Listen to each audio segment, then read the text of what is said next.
دا ورو سوال کړی دی که چېرته څوک زنا وکړي والعیاذ بالله د یو زنانه سره د دبور د طرف نه، نو یو خو دا سوال دی چې دا زنا شمارلی کېږي او دویمه دا چې آیا دا کفر دی؟ الجواب هغه زنانه چې هغه پردی وي د هغې سره زنا کول دا خو معروف دی چې په دې باندې حد دی چې هغه په شریعت کې بیان شوی دی او په دې کې د علماو منځ کې اختلاف هم نشته چې یو سړی راولګي د پردۍ زنانه سره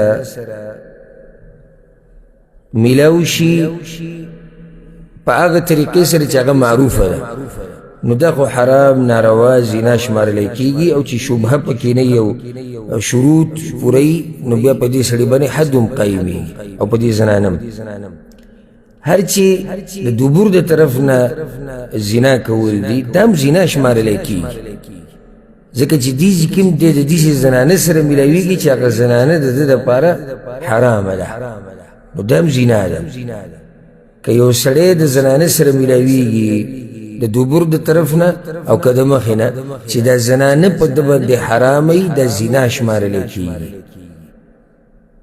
دا لازم نه دی چې زنا کې به دی چې یو سړی به د زنانه سره میلاویږي په هغه طریقې سره چې سړی خپلې ښځې سره میلاویږي یا په کومه طریقه چې الله اجازت ورکړی د خپلې ښځې سره د میلاوېدو هله به دا زنا نه، په هره طریقه چې یو سړی د پردۍ زنانه سره میلاو شي که هغه دی په هره طریقه د هغې سره یعنی شهوت پوره کوي که د مخې طرف نه که د شا نه دا به زنا شمارلی کېږي او چې کله به کې شبهه نه یو شروط پوره وي نو بیا به حد هم قایمېږي په زنانه باندې او په نارینه باندې. دغه شان دا سوال چې آیا د دبور د طرف نه کوروالی دا کفر دی یا زنا کفر دی؟ کفر خو نه دی، د زنا مسله تېره شوې. سړی چې د خپلې زنانه سره کوروالی کوي او د حلاله زنانه چې د ده دپاره ده او ورسره د دبور د طرف نه کوروالی کوي نو دا هم کفر نه دی، ها کفر اصغر ورته ویلی کېږي، وړوکی کفر دی. او کفر په دوه قسمه، یو لوی کفر هغه چې انسان د اسلام نه وباسي او هغې سره دی مرتد کېږي والعیاذ بالله. دویم کفر هغه دی چې هغې ته کفر اصغر ویلی کېږي، وړوکی کفر، په هغې سره سړی کافر کېږي نو خو په لویه خطره کېږي. نو ځکه بعضو ګناهونو ته په حدیثونو کې کفر ویلی شوی دی، حالانکه په هغه ګناهونو سره سړی داسې نه کافر کېږي چې د اسلام نه وځي، نو هلته مراد کفر اصغري. او حدیث کې دا راځي پیغمبر صلی الله علیه وسلم وی، امام احمد امام ابو داود دا روایت راوړی دی، من اتی حائضا او امرأة فی دبورها، څوک چې د حایضې زنانه سره کوروالی وکړي یا د خپلې ښځې سره د دبور د طرف نه کوروالی وکړي فقد کفر، نو د کفر وکړو. دلته د کفر نه مراد هغه کفر نه چې د اسلام نه خارج شو، دلته د کفر نه مراد کفر اصغر دی، وړوکی کفر کې دی واقع شو چې په هغې سره یو سړی د اسلام نه وځي، الا په یو حال کې دی کافر کېږي، په کفر اکبر سره دیم کافر کېدی شي او دا زنانه هم کافره کېدی شي چې کله دوی دا کار حلال وګڼي. یعنی یو شی الله حرام کړی دی او دوی وی نه جي دا حرام، که الله حرام کړی دی او که هر څه کړی دی موږ ورته حلال وایو، په دې سره اوس دی کافر کېږي. هغه کفر کې واقع کېږي چې هغه انسان د اسلام نه وباسي او په هغې سره مرتد کېږي. نو د زنانه سره کوروالی د دبور د طرف نه د لویه ګناه ده. او بعضو عوامو په زړونو کې دا وي، دا سوالونه موږ نه شوي دي څو پیرې چې آیا دې سره زنانه طلاقېږي که نه؟ زنانه ورسره نه طلاقېږي، خو په لویه ګناه کې سړی واقع. او ځکه حدیث کې دا راځي چې امام ابو داود راوړی، پیغمبر صلی الله علیه وسلم ملعون من اتى امرأته فی دبورها، په هغه سړي باندې لعنت ویلی شوی دی او د الله د رحمت نه رټلی شوی دی کوم سړی چې د خپلې بیبي سره د شا د طرف نه کوروالی کوي. او د شا د طرف نه معنی دی چې په شا کې کوروالی. او دغه شان یو حدیث کې دا هم راځي، امام ابن ماجه راوړی چې لا ينظر الله عز وجل الى رجل جامع امرأته في دبرها، د قیامت پر ورځ به الله هغه سړي ته نه ګوري چې څوک د خپلې ښځې سره په دبور کې کوروالی وکړي. او څوک چې په دې ګناه کې اخته نو هغوی له پکار دی چې خالص توبه وباسي او الله ته واپس شي او د هغه اسبابونه دې ځان لرې ساتي چې د هغې د لاسه دی په دې کارونو کې واقع کېږي. او زه به ته یو خبره ذکر کړم او دا به انشاءالله فایدهمند خبرې. دا نن سبا یو څو خبرې ډېرې مشهورې شوي دي. یوه د ښځې خاوند اکثر د یو بل سره طبیعت نه لګي. یو دا خبره ډېره مشهوره ده، زموږ خواله خلک راځي کور کې یعنې سکون نشتی او طبیعت مې نه لګي. ښځه اکثر وایي د خاوند سره مې طبیعت نه لګي. یو دا خبره ډېره عامه شوې ده. دویم د ښځې او د نارینه په ناروا طریقو سره میلاوېده دا ډېر شوي دي. دا دوه خبرې ډېرې شوي دي او د دې دواړو بنیادي وجه دغه شی دی د تاسو سره چې په جیب کې پروت دی د انټرنیټ. دا د دې وجه دا سړی په ټیک ټاک کې په فیسبوک کې د خو ځان لپاره حلال کړي دي که نه، خو هغه حرام دې ته وایي چې یو زنانه په لار روانې دې ته به نه ګوري. حرام صرف څه دي؟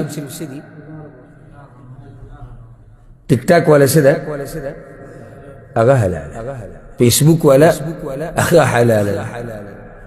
او محسوسو پیری دا وی دی خبرو دی درسونه کې ما کې دی ملګرو ته څه دلیل معلومې موږ ته دې موښی چې خبرونو والا جنۍ ته کته جایز دي، ټیک ټاک کې جایز دي، فیسبوک کې ګوره، یوټیوب کې ګوره، دا جایز دي. هر چې په لارې روانې هغې ته به نه ګوري. دا بیا حرام دي ځکه چې الله وایي د نظرونو حفاظت وکړي. نو د نظر حفاظت صرف په لاره کې نور پې ورځه. دا سړی چې په دې جاخو کې مبتلا یي که نه او دا جنکو ته ګوري او هغوی کار دغه فحاشي او ډمتوب وي، د د خپلې ښځې سره طبیعت نه لګي. او ښځه چې کله دا موبایل استعمالوي او په دې کې دغه هلکانو ته ګوري چې د هغوی کار ډمتوب او فحاشي او ځان یې سنبال کړی او څه چلونه یې په ځان کړي او خاوند یې دغه شډل بډل او ساده باده، هغه به یې د خپل خاوند سره طبیعت دی نه کوي. دا د حقایق وایي. بیا چې والعیاذ بالله د فحش فلمونه ګوري او فحش کارونه ګوري او دا سندرې او دا ګډېدا او دا ناروا طریقې او ناروا چلونه ګوري، دا چلونه بیا دی د خپلې ښځې سره دې ته پکې نه ګوري چې دا حلال دی او که دا حرام دی. وایي فلم کې دا پاټ شوی دی، هغه سندره کې دا چل شوی دی، په ډمتوب کې دا شوی دی، په ډرامه کې دا شوی دی، په پروګرام کې دا کار شوی. اوس به دې دا کار په کور کې کوي. دا درته یو داسې حقیقت بیان کړم که مني او که نه یې مني.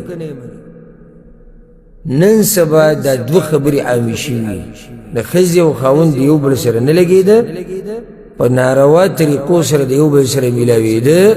او دا ټول برکت ته دغه انټرنیټ دی چې د ډېرو په هغې باندې بریک نه لګي او د ځان دپاره یې حلال کړی. او څه جواب به ورسره وي، الله له به یې ورکوي، تیار کړی به یې جواب. دومره ډاډه چې لګیا دی خو څه جواب به ورسره کېدی شي، ځکه داسې ډاډه لګیا دی. د ایمانونو طبعي د خلکو وکړه خپله والله،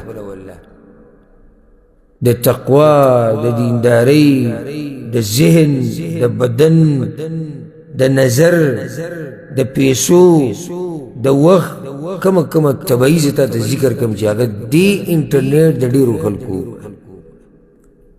دا قرآن پروت دی په غریب باندې 1 انچه دوړه لګېدلې ده په دې جوماتونو کې. لاس ولم او په انټرنیټ کتو باندې سترګې سرې شوې. لاړ شه ته ډاکټر پسې،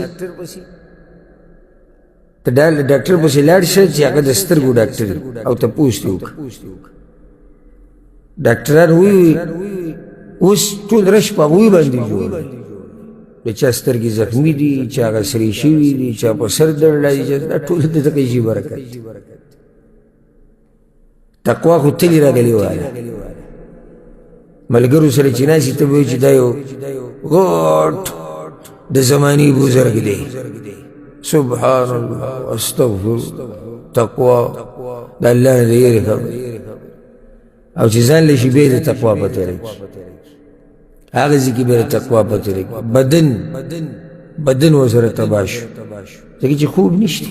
د خوب په ټیم کې دغه شی ګوره، آرام سکون نشته، د آرام په ټیم کې دغه شی ګوره. اوس یو سړی دی هغه ماسپښین دمه کوي 1 غنټه په 1 غنټه کې دی 40 منټه موبایل ګوري نو دی به څه دمه د شپې چې ورته موږ وایو ماسخوتن درس دی ډېر مزه کوي خو دغه دا چې موږ سهار لاړ شو بیا راشو ستړي وو دا سړی چې د ماسخوتن د مانځه نه بعد په دې کټ کې پروزي موږ ته معلوم دي دا د خلکو سره موږ اوسېږو زه سره بلې دنیا نه یم دې کټ کې چې سم لیده هغه 12 پورې په دې موبایل کې ګوتې خو د الله په کور کې ناسته یو 2-3 نصیحتونه اورېده دا په ده باندې سم بوج مال د مال تبعي که دې ورته ووایي چې راشه هلته یو غریب دی 10 روپۍ وله ورکړه نو دومره فریادونه به درته وکړي او د دې انټرنېټ په دې دوکانونو ورشي دې مارکېټ کې دلته دې ورشي رشوې نه لاړ شي وګورئ څومره خرچې په دې موبایلو باندې کېږي او په دې انټرنېټ باندې دې په دې چې دا پیسې رالګېږي غریب له مه ورکوه که تکړه نه او نور چاله نه شي ورکولی دغه پیسې ولېږه خپلو بچو له چېرته به پیسې وخوري څه به پرې والي سبق به پرې ووایي څه فایده ومیلاو شي او په دې کې دې الټه دا ګټه وکړه چې دین تقوا هغه د نه ملاړو د ښځې سره دیم طبیعت نه لګي د ښځې کېدی چې ستا سره طبیعت نه لګي بدن دې به خراب کو هر څه دې ګډوډ نو دا مې راته یو نقطه ذکر کړه چې نن سبا چې دا څه جاخي ماخي کېږي نو د هغې ګډ سبب څه دی هغه د انټرنېټ دی